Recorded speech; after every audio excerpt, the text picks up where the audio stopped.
नमस्कार दोस्तों। Schengen tour जो है वो हमने शुरू किया है। न्यू ईयर के लिए ट्रैवल प्लान है। अगर आप वीज़े के बारे में सोच रहे हैं, मैं पहले वीज़ा दिखा देता हूँ आपको, फिर आगे फर्दर इनको चलाएंगे, आपको दिखाऊंगा। तो ये सारे जो अभी शेनेगन के वीज़ा निकले हैं वो हैं भाइयों। तो अभी के अभी ये रिसेंटली फैमिली के लिए हैं, जो फैमिली शेनेगन के लिए घूमने के बारे में सोच रहे हैं, न्यू ईयर का ट्रैवल प्लान सोच रहे हैं, तो ज़रूर एक बार टीम से कॉन्टैक्ट कर लेना। मतलब आपके पास बैंक स्टेटमेंट ठीक होना चाहिए। अगर फैमिली के लिए कर रहे हैं तो देखो, सिंगल के लिए 5 लाख, 2 जन है तो कम से कम 7 लाख, ये मिनिमम बता रहा हूँ। इससे ज़्यादा है तो बहुत बढ़िया। और अगर बच्चा साथ में ऐड कर रहे हो तो 9 लाख। इतना अमाउंट अगर अकाउंट में है तो आप टूर वीज़ा के लिए सोच सकते हो। यूके के भी बहुत निकले हैं, आप लोगों को मैंने यूके के भी अलग से वीडियोस हमने बताया हुआ है। तो यूके का न्यू ईयर का ट्रैवल प्लान और शेनेगन का न्यू ईयर का ट्रैवल प्लान, ये दोनों हम लोग जो है वो बना के आप लोगों को दे रहे हैं। मतलब वीज़ा के लिए ही है बेसिकली। आप लोग बस इसमें आइटनरी वगैरह ऐड अप करके हम लोग भेजते हैं सारा कुछ आप लोगों को, और घर बैठ के ये सारे काम हो जाते हैं। आपको ये नहीं है कि आपको यहाँ ऑफिस आना पड़ेगा। हम लोगों के पास श्रीलंका के क्लाइंट्स, आप दुबई लगा लीजिए, बहरीन लगा लीजिए, कुवैत लगा लीजिए, कहीं भी आप कहो, सिंगापुर लगा लीजिए, वहाँ से भी क्लाइंट्स हैं। इवन कनाडा से भी हैं, जिन्होंने कनाडा बैठ करके ही सारी फाइल करवाई है, उनका भी वीज़ा आया था, मैंने वीडियोस में डाला हुआ है। तो आप लोग अपने घर से कर सकते हो भाई। 100% किसी का नहीं होगा। आप ये सोच करके मत करना कभी भी, हाथ जोड़ के एक बार ही कहलवा लो, 10 बार ही कहलवा लो। हम लोग सिर्फ एक्सपीरियंस के बेसिस पे आप लोगों के चांसेस बढ़ा सकते हैं, इससे ज़्यादा हम कुछ नहीं कर सकते। आप ये कहो कि भाई अगर ऐड वीज़ा आपकी फाइल लगा रहे हैं तो 100% वीज़ा आएगा, ऐसा कुछ नहीं है। ना ही हम लोग कभी कहेंगे ये चीज़ कि हम लोगों से लगवाओ, हम 100% वीज़ा करवाएंगे, ऐसा कुछ भी नहीं होता।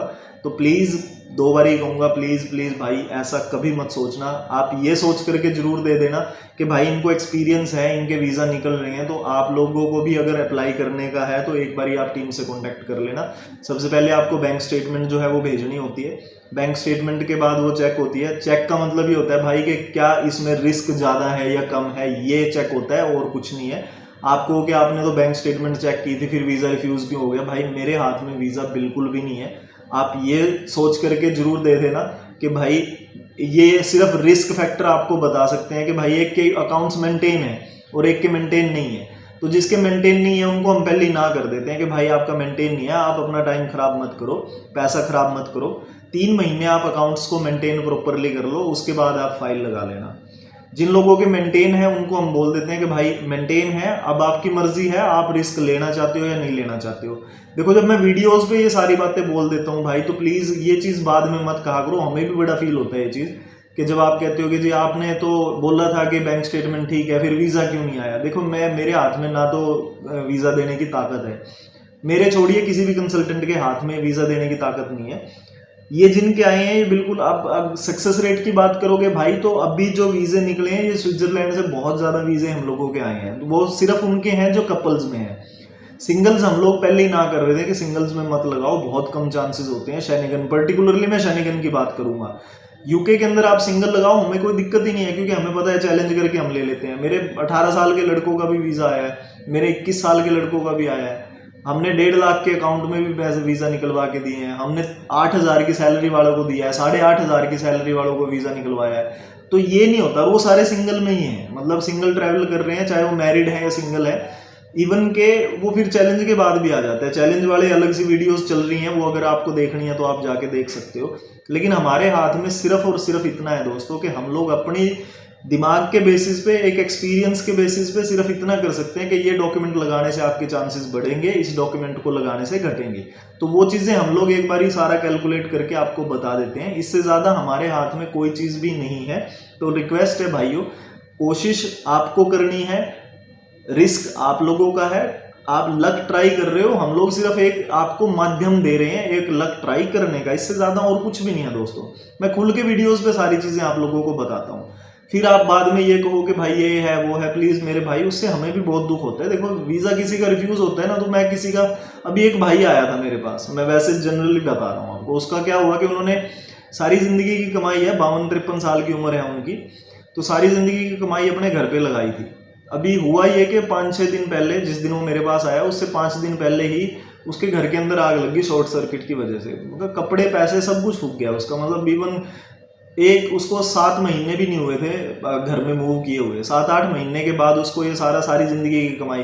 अब उसके अकाउंट में पैसा थोड़ा सा बचा हुआ है क्योंकि उसने मेरे हिसाब से सब कुछ मेंटेन किया, और वो शुक्र इस चीज़ का मना रहा है कि भाई आपने मुझे बताया था, तो मैंने वो कैश जो थे वो सारे थोड़े थोड़े करके अकाउंट्स में जमा करवा दिए, जैसे भी इधर उधर से करके।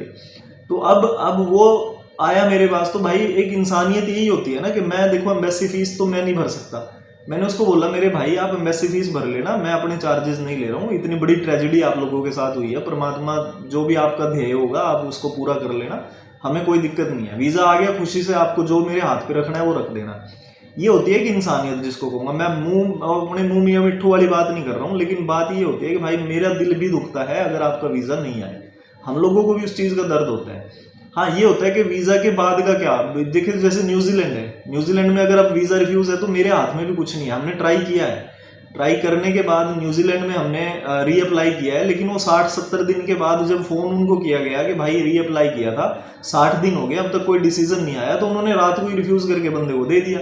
तो मतलब आप कंट्री को भी चेक करना पड़ता है कि भाई किस कंट्री में क्या ऑप्शन है। न्यूजीलैंड अगर रिफ्यूज़ हो जाता है तो मेरे हाथ में कुछ भी नहीं है, मैं कर ही नहीं पाऊंगा कुछ भी। रीअप्लाई होता है वो हमने करके देख लिया तो कोई रिजल्ट उसका मिलता नहीं है। ऑस्ट्रेलिया है, ऑस्ट्रेलिया रीअप्लाई आप करके देख सकते हो, लेकिन रिजल्ट अच्छे नहीं है, तो ऑस्ट्रेलिया तो हम लोग अप्लाई ही नहीं करवा रहे हैं, बहुत ही कम बंदों का हमने अप्लाई करवाया है, जिनका रोक दिया है, जिनका आगे है भाई कि अभी मत करो। कनाडा भगवान की दया से कनाडा इतना बढ़िया रिजल्ट आया, हमें उम्मीद भी नहीं थी कि कनाडा इतना बढ़िया रिजल्ट देगा। कपल्स का है, फ्रेश पासपोर्ट पे है, रिफ्यूजल्स पे है, होटल बुकिंग्स पे है, मतलब आप ये मानो कि कनाडा ने इतना बढ़िया रिजल्ट दिया है, तो मैं फिर लोगों को कैसे कहूँ कि आप मत अप्लाई करो। रिफ्यूज़ भी होता है, आप कनाडा अप्लाई करोगे इसका मतलब ये नहीं है कि रिजल्ट अच्छा चल रहा है तो हर किसी को मिल जाएगा, ऐसा नहीं है। 10 में से अगर 7 के वीज़े आएंगे 3 के रिफ्यूज़ भी होते हैं जब अच्छा टाइम होता है। तो इसी तरह जैसे यूके है, अब यूके में अगर रिफ्यूज़ होता है तो मैं फिर चैलेंज के लिए भी जाता हूँ, हम पहले ही सारे कुछ तैयार रखते हैं। तो अब एक भाई का कमेंट आया था, कहते हैं कि जी आप रिफ्यूज़ क्यों करवाते हो पहले, बाद में वीज़ा क्यों दिलवाते हो। भाई मेरे हाथ में नहीं है, मेरे हाथ में मैं सबको बाहर निकाल दूँ यहाँ से, मेरे हाथ में कोई भी चीज़ नहीं है भाई, मैं बार बार वही चीज़ कहता हूँ।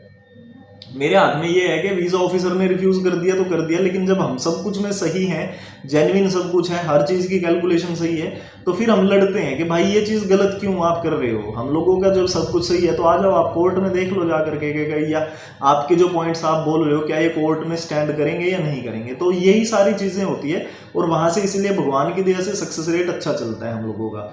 मार्केट में आप देख लेना, कोई भी ऐसा आपको नहीं मिलेगा जिसके इतने ओवरटर्न्स हुए हो जितने ऐड वीज़ा के हुए हैं। ऐड वीज़ा बहुत कोशिश करता है कि आप लोगों का हर चीज़ की कैलकुलेशन हो। अगर जिस भाई ने फाइल लगवाई होगी उसको पता है कि जो मैडमें बैठी हैं वो एक एक चीज़ आपसे बारीकी से पूछती हैं, तब जाके फाइल लगती है। मतलब हम लोग अपने तरफ से जितना हमारे अंदर होता है उससे 1% फालतू ही करके चलेंगे आप लोगों के लिए, लेकिन ये नहीं होगा कि आप हमारे थ्रू आ रहे हो तो 100% हम वीज़ा दे देंगे। भाई मेरे हाथ में कोई जादू की छड़ी नहीं है। आप जब ये बातें करते हो तो हमें बहुत फील होता है कि भाई हमने, या तो ये कहो कि भाई ऐड वीज़ा ने ये गलती की उस वजह से वीज़ा रिफ्यूज़ है। अब मान लीजिए बैंक स्टेटमेंट के ऊपर ऑब्जेक्शन लगा दिया कि जी आपकी इनकम इतनी है और आप 4 गुना खर्चने जा रहे हो, ये कोई ऑब्जेक्शन नहीं है, लेकिन इसमें ऐड वीज़ा की गलती नहीं है। तो ऐड वीज़ा की गलती तब होती ना जब उसने लिख दिया हो कि भाई आपने अपने अकाउंट में बोला है कि आपकी 50,000 की सैलरी है, सैलरी स्लिप्स आपकी 40,000 की है, वो क्लियरली एक कंसल्टेंट की गलती होती है। अभी एक कंसल्टेंट की गलती है, श्रीलंका का केस है, उसका बैन करवा दिया था, तो उसकी 2 रिफ्यूजल्स थी, उसने बताया नहीं, जब रिफ्यूजल्स नहीं बताई वो बैन हो गया। बैन होने के बाद उसको फिर अब बैन तोड़वाया हमने, तो भाई बैन तोड़वाया, वो भी शुक्र है परमात्मा का कि कोई पॉइंट मेरे हाथ में आ गया था, मैंने उठा के उसका वो पॉइंट पकड़ा के और उसका बैन तोड़वा लिया। तो ये भाई कंसल्टेंट के ऊपर बहुत सी चीज़ें होती हैं, जब फॉर्म भरा जाता है तो कंसल्टेंट के ऊपर ये चीज़ें होती हैं कि बहुत बारीक चीज़ें जो निकलती हैं। जैसे उसका बैन हुआ है, वो बेचारा ट्रैवल था इसमें शेनेगन में पहले, तो ये अब उसको खुशी ये हुई है कि भाई मेरे पास पैसा भी था, सब कुछ था, मेरा बैन हो गया था, लेकिन बैन तोड़वाया आपने और वीज़ा दिलवा दिया। तो कोशिश मेरी हमेशा यही है, ऐड वीज़ा की हमेशा यही कोशिश होती है कि आप लोगों के डॉक्यूमेंट्स में अगर कुछ कमी है तो वो पहले ही बता करके आपको वो पूरा करवा लें। वीज़ा दिलवाना ऐड वीज़ा के हाथ में कभी भी नहीं है, ना कभी होगा।